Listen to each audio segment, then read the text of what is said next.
Assalamualaikum warahmatullahi wabarakatuh.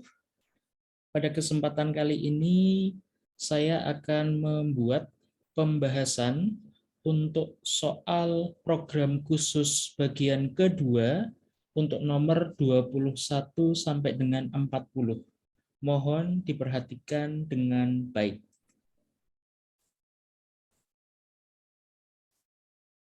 Baik, anak-anak semua, kita awali dengan membahas soal nomor 21 terlebih dahulu. Di sini yang ditanyakan adalah tentang sudut pandang kutipan cerita tersebut. Sebagaimana kita ketahui bahwa sudut pandang itu hanya ada dua dengan masing-masing rinciannya, sudut pandang orang pertama dan sudut pandang orang ketiga. Pada soal nomor 21, penjabaran untuk sudut pandang kutipan cerita tersebut adalah yang C, orang ketiga serba tahu. Di sini menjelaskan bahwa Putri Sista senang sekali bermain di hutan. Artinya ada perasaan yang ada di dalam benak, emosi yang kuat dari Putri Sista bahwa ia memiliki satu ekspresi senang, artinya ada sesuatu di dalam hatinya yang bisa kita tafsirkan. Jadi, untuk sudut pandang kutipan cerita tersebut adalah yang C, orang ketiga serba tahu. Ketika kalian mencermati soal ini dari kata per kata, kalimat per kalimat, ini sudah cukup menunjukkan bahwa sudut pandang kutipan cerita tersebut adalah opsi C, orang ketiga serba tahu. Kita lanjutkan untuk nomor 22. Akibat konflik kutipan cerita tersebut adalah ketika mencermati alur berpikir dari teks tersebut, kita bisa simpulkan bahwa dampak atau setelah terjadi konfliknya adalah Safira sedih karena setiap hari wajahnya dihina oleh ibu dan saudara tirinya. Artinya di sini ada ekspresi dari kesedihan Safira setiap hari wajahnya dihina oleh ibu dan saudara tirinya. Mohon diperhatikan, dari kata sedih ini, jangan sampai terjebak ini masuk ke dalam area konflik. Karena Safira sedih, di sini ada penyebabnya, itu lebih cenderung pada akibat atau dampak yang ditimbulkan. Artinya, Safira sedih karena setiap hari wajahnya dihina oleh ibu dan saudara tirinya, itu merupakan dampak dari konflik yang sebelumnya sudah ada. Silakan perhatikan alurnya secara saksama. Kemudian untuk soal nomor 23. Silakan dicermati sebentar.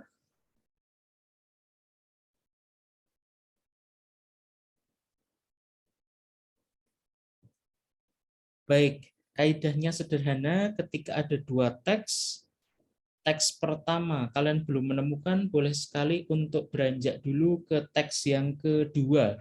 Jadi untuk mengerjakan soal nomor 23 terkait perbedaan penggunaan bahasa, boleh kalian mulai dari teks kedua bila teks pertamanya belum ditemukan penggunaan bahasanya. Kita lihat untuk teks pertama terlebih dahulu, memasuki gudang gelap hingga kurang kerjaan saja. Di situ banyak sekali atau hampir semuanya menggunakan kalimat lugas. Artinya di sini seluruhnya menggunakan kalimat sebenarnya atau denotasi. Kemudian untuk kutipan yang kedua, ketika kita cermati ada kata-kata cahaya matahari beranjak naik merayapi tubuh senja yang kian menguning. Artinya di situ ada gaya bahasa ya yang sudah kita kenal dengan majas dan spesifiknya adalah majas personifikasi. Mengibaratkan benda-benda mati memiliki karakteristik atau perbuatan seperti manusia. Jadi ketika kita mencari kutipan pertama itu belum terkonfirmasi, belum bisa memutuskan, kita bisa cari dulu di teks kedua. tidak ada masalah. Silakan urutannya kalian coba untuk cermati dengan baik. Untuk soal nomor 24, pola pengembangan komplikasi. Di sini ditanyakan tentang alur atau pola pengembangan dari komplikasi. Sebagaimana kita tahu, komplikasi lebih cenderung pada rumitan, konflik, hingga menuju ke penyelesaian. Namun kita fokuskan pada rumitan dan juga konfliknya. Pada teks pertama, laut tenang, berwarna biru muda kehijauan bergelombang buih, gerakan air menandakan sedang ada yang terjadi di dunia samudra. Aku harus memeriksa apa yang terjadi. Aku tak ingin melihat warga bumi terluka karena pertempuran samudra. Di sini memfokuskan pada tempat ya, dikembangkan dengan mengubah latar. Jadi di sini memfokuskan pada latar. Kita tahu latar ada waktu, tempat, suasana, dan sudah dilibatkan aspek sosial di sana. Jadi pengembangannya adalah pada pengubahan latar. Laut yang tadinya tenang dan berwarna biru muda kehijauan bergelombang berbuih. Jadi ada satu lokasi yang terubah karena situasi dan kondisi tertentu. Kemudian teks yang kedua, tiba-tiba seorang alien yang berukuran lebih besar datang. Perutnya buncit dan bibirnya berwarna merah, matanya merah, berhidung besar, mengeluarkan cahaya merah dari tangannya yang membuat alien kecil kepanasan. Jadi di sini ada tokoh lain yang muncul ya. Jadi yang berukuran lebih besar, artinya dia membandingkan karakteristik dari alien sebelumnya yang lebih kecil. Jadi di sini pengembangannya dengan menghadirkan tokoh lain. Jadi pola pengembangan komplikasinya adalah yang D, dikembangkan dengan mengubah latar dan dikembangkan dengan menghadirkan tokoh lain. Soal nomor 25, Bapak kira ini tidak ada masalah, karena kalau kita ingin mengomentari, kita harus tahu konteks apa yang sedang dibicarakan.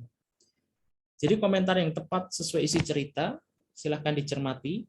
Selesaikanlah masalah dengan bijak.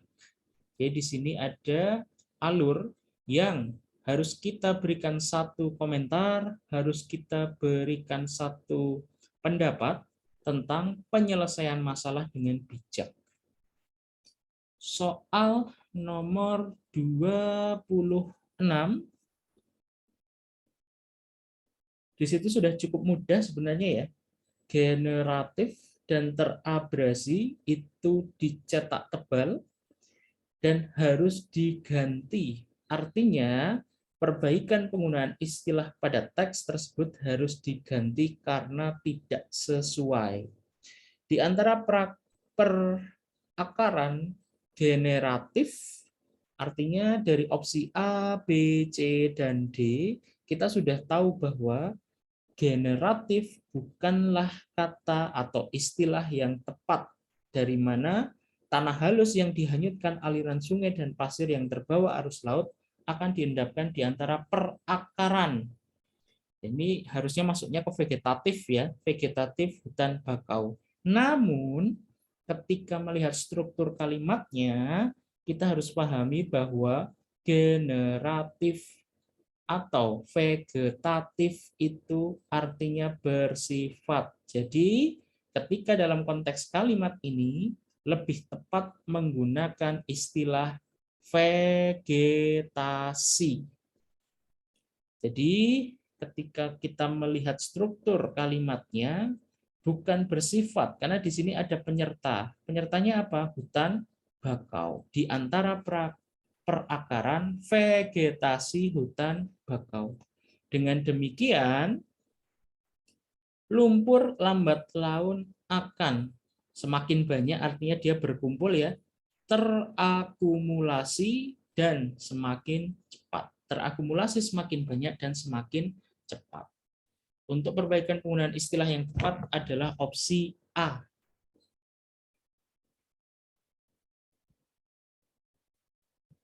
Silakan kita menuju ke nomor 27. Rasanya belum kenyang kalau belum makan nasi. Walaupun ada pilihan lain, mayoritas lidah orang Indonesia sudah terbiasa dengan rasa nasi. Ada kalimat rumpang di situ. Keluarga berpenghasilan tinggi pun masih menjadikan nasi sebagai makanan utama. Kita ingat kaidah paragraf yang rumpang, lihat kalimat sebelum, lihat kalimat sesudah. Maka petunjuknya ada pada penghasilan tinggi. Artinya ada kontradiksi dari penghasilan tinggi, yakni berpenghasilan rendah. Kondisi ini rupanya bukan hanya berlaku, artinya di sini merujuk pada kalimat sebelumnya, untuk keluarga berpenghasilan rendah. Kemudian berpenghasilan rendah dikuatkan atau dihubungkan dengan kalimat setelahnya, berpenghasilan tinggi. Jadi di sini opsi jawaban yang tepat dipilih adalah opsi D.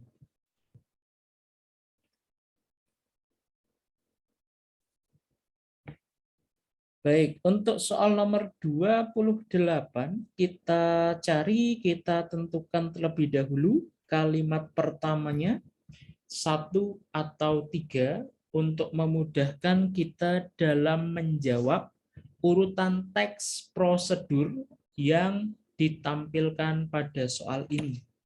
Urutan yang tepat agar menjadi teks prosedur adalah, kita coba dulu untuk yang pertama nomor 1, masukkan daun sekitar 10 menit, lalu angkat dan cuci bersih dengan air sebanyak 3 kali. Sebagai kalimat, ini harus ada penyerta sebelumnya. Artinya, pada konteks ini harus ada sarana yang digunakan untuk memasukkan daun. Kemana? Di sini belum dijelaskan. Maka langsung kita coret saja untuk opsi A dan B tidak bisa digunakan sebagai awalan. Selanjutnya kita lihat yang 3.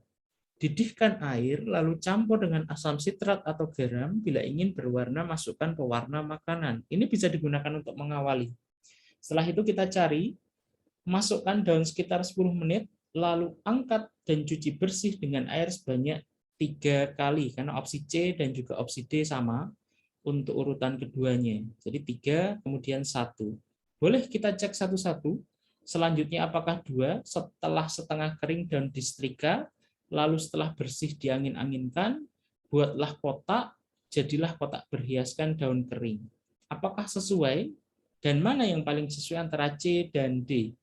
Didihkan air, lalu masukkan daun, lalu setelah bersih, nah di sini ada kata petunjuk cuci bersih ya, setelah bersih, daun diangin-anginkan di atas kertas koran. Lalu setelah setengah kering, nah ini sesuai, disetrika satu persatu, buat kotak, lalu yang terakhir jadilah kotak berhiaskan daun kering. Maka urutan yang tepat menjadi teks prosedur adalah opsi D. Bawa pesan untuk soal nomor 28 ini, kalian subsidikan waktu yang kira-kira bisa dijawab dengan cepat untuk mengecek satu-satu soal nomor 28. Jadi, soal-soal lain yang kalian rasa itu dapat diselesaikan secara cepat, bahkan mungkin kurang dari 1 menit, itu silahkan kalian subsidikan waktunya untuk menjawab soal nomor 28. Baik, untuk soal nomor 29, sebagaimana yang sudah Bapak sampaikan, bahwa nanti tidak hanya variasi kata, tapi variasi kalimat juga akan kemungkinan besar muncul. Jadi siap-siap saja. Variasi kalimat adalah mengubah susunan, struktur, kalimat, diksi-diksinya, dan sebagainya menjadi kalimat dengan struktur dan diksi yang lain, namun tetap memiliki inti yang sama, maksud yang sama, poin yang sama, dan substansi yang sama. Variasi kalimat tersebut yang tepat, kita lihat, negara Indonesia wajib melindungi tradisi batik karena batik sudah masuk ke dalam daftar UNESCO. Artinya di sini poin pentingnya adalah negara Indonesia melindungi tradisi batik. Alasannya karena masuk ke dalam daftar UNESCO. Variasi kalimat yang tepat adalah A. Tradisi batik wajib dilindungi oleh negara Indonesia, intinya dapat, karena batik sudah masuk ke dalam daftar UNESCO. Variasi kalimat yang tepat adalah opsi A. Oke, kita akan masuk ke soal nomor 30. Silakan perhatikan dengan baik. Kalimat tidak efektif terdapat pada nomor 2 dan 3.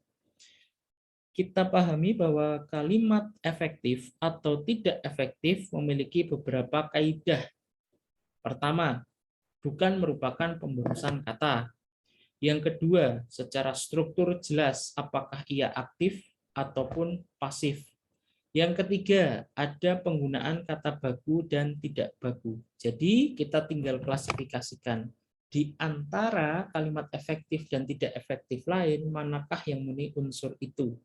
3 unsur itu adalah 3 unsur yang biasanya akan dimunculkan dalam soal. Kalimat tidak efektif, kita cek satu-satu. Setelah mengikuti pemberkasan, Dita mengikuti ujian tulis di SMA Bahari. Ini sudah sangat efektif ya. Kemudian kita lihat, dalam ujian dapat mengerjakan semua soal dengan baik. Nah, di sini ada hal yang cukup rancu ya. Jadi ini masuk dalam kalimat tidak efektif. Dalam ujian dapat mengerjakan semua soal dengan baik. Coba ketika kita cermati, dalam ujian dapat mengerjakan semua soal dengan baik, konteksnya apa, siapa, walaupun dia menekankan kalimat sebelumnya, kalimat nomor 2 sangat tidak efektif secara struktur. Lalu nomor 3, ia sangat berhati-hati sekali. Ditemukan pemborosan ya, sangat berhati-hati sekali dalam menjawab soal. Nah, 2 dan 3 sudah ditemukan menjadi kalimat tidak efektif. Cukup saja ia sangat berhati-hati dalam menjawab soal, atau ia berhati-hati sekali dalam menjawab soal. Nomor 4, Dita tidak ingin gagal meraih cita-cita sebagai pelaut. Ini sudah cukup efektif. Oke, kita ke nomor 31. Perbaikan kata tidak baku pada teks tersebut yang tepat adalah berkomitmen tanpa T ya. Lalu berkualitas tidak menggunakan W tapi U.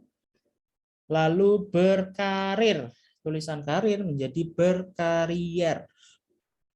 Jadi yang paling tepat adalah yang D. Opsi A jelas tidak ya. Bisnis menggunakan Z salah. Berkarirnya di sini yang salah. Lalu di sini praktisi. Praktisi sudah tepat ya. Jadi sudah tepat, yang tidak tepat adalah opsi D.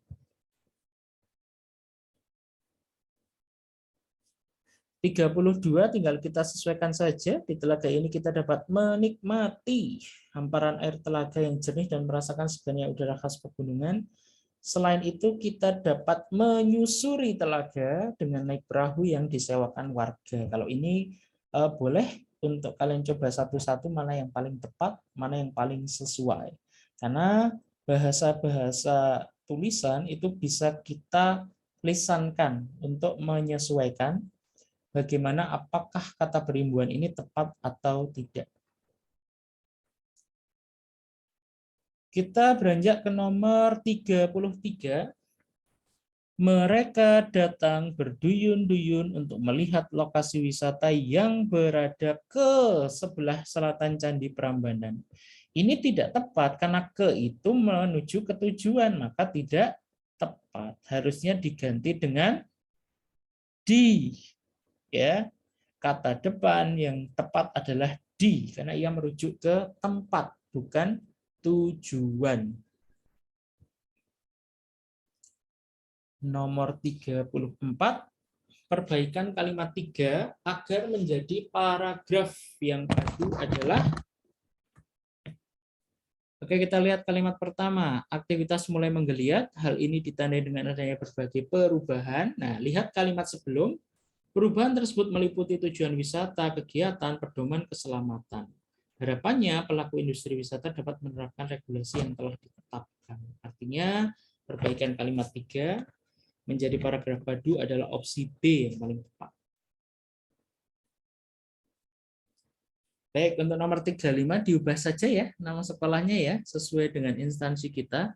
di SMP Negeri 1 Banguntapan mengadakan bedah SKL. Kelihatan ini ya, kelihatan kurang struktur secara fungsi ya, karena di sini kita tidak melihat adanya subjek, ya kan? Di sini akan langsung di SMP Negeri Banguntapan ini kan merujuk pada satu tempat ya, objeknya ya, kemudian predikatnya mengadakan, kemudian langsung mengadakan bedah SKL. Jadi di sini tidak memiliki subjek. Bermakna ganda tidak, lalu pemborosan kata juga tidak memiliki predikat. Di sini justru ada predikatnya ya, mengadakan. Ketika kita merujuk pada fungsi, pada struktur kalimat, mengadakan bedah SKL ini masuk dalam kategori predikat. Mengadakan predikat, bedah SKL objek, kemudian di SMP Negeri 1 Banguntapan itu keterangan tempat. Jadi yang di sini tidak ada subjeknya. Siapa yang mengadakan? Tidak ada. Nomor 36, kalimat dengan tanda baca yang tepat. Kita cek nomor 1, siswa yang lulus dengan nilai tinggi akan diterima di perguruan tinggi itu tanpa melalui tes. Fokus ke tanda baca ya. Titik, selesai, tepat. Nomor 2, koleksi yang harus dikembalikan adalah, nah perinciannya adalah, ada kata adalah, buku paket, buku bacaan, rincian lebih dari 3 sebelum dan menggunakan koma, buku paket, buku bacaan, dan majalah. Oke, untuk 1 dan 2 tepat. Kenapa nomor 3 tidak tepat?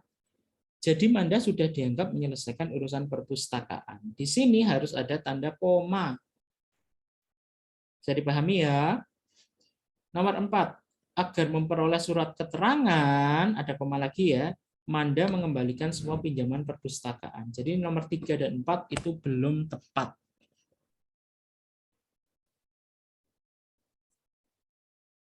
Nah, kita di sini akan mendalami tentang kalimat majemuk bertingkat. Di situ ada anak kalimat, ada induk kalimat.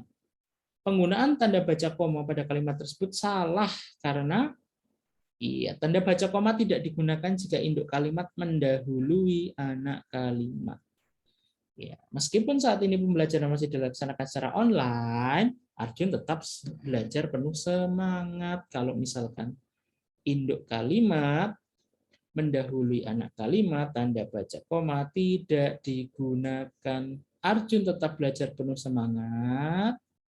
Meskipun saat ini pembelajaran masih dilaksanakan secara online. Jadi tanda komanya tidak perlu. Arjun tetap belajar penuh semangat meskipun saat ini pembelajaran masih dilaksanakan secara online. Oke. Bisa dipahami ya untuk soal nomor 37. Jadi kaidahnya harusnya ketika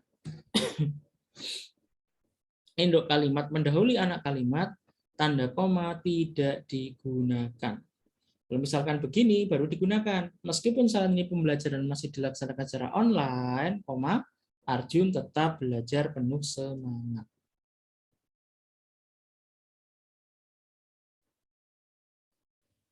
38, kalimat dengan ejaan yang tepat. Kita lihat, cemas berlebihan bisa menimbulkan masalah kesehatan yang cukup mengkhawatirkan, kurang H, tidak tepat.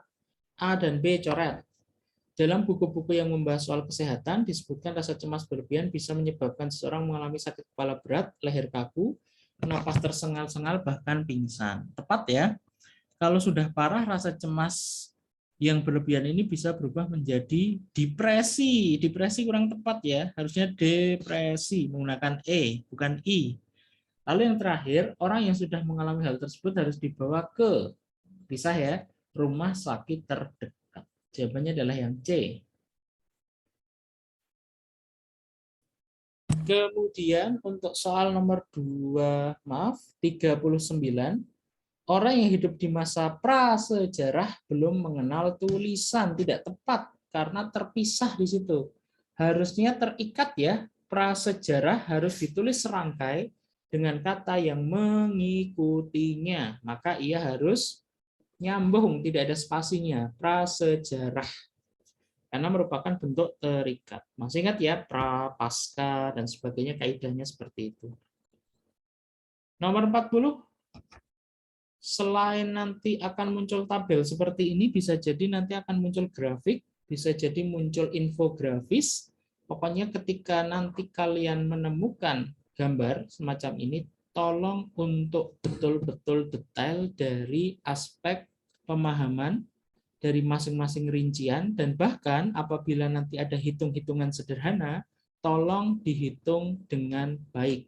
Tidak perlu kertas buram, karena secara sekilas saja itu sudah bisa diprediksi, sudah bisa disimpulkan dari informasi apa yang ada pada gambar, grafik, tabel, ataupun juga infografis, serta gambar-gambar lain yang menunjang terkait materi atau kisi-kisi pada soal ini. Untuk soal nomor 40. Paragraf yang sesuai, langsung saja kita cek. Prestasi akademis memuaskan paling banyak diperoleh mahasiswa yang bertempat tinggal bersama orang tua atau saudara. Di sini sudah cukup menjelaskan ya. Jadi paling tinggi 30 tempat tinggal ortu atau saudara. Basisnya data, dan tolong kalau misalkan butuh dicek satu-satu, silahkan bisa dicek satu-satu. Mana yang paling sesuai. Begitu? Baik, untuk pembahasan kali ini kita cukupkan. Semoga apa yang kita pelajari pada hari ini bisa memberikan manfaat, pemahaman, dan juga nanti ketika ASPD bisa mendapatkan hasil yang optimal. Terima kasih atas perhatiannya. Wassalamualaikum warahmatullahi wabarakatuh.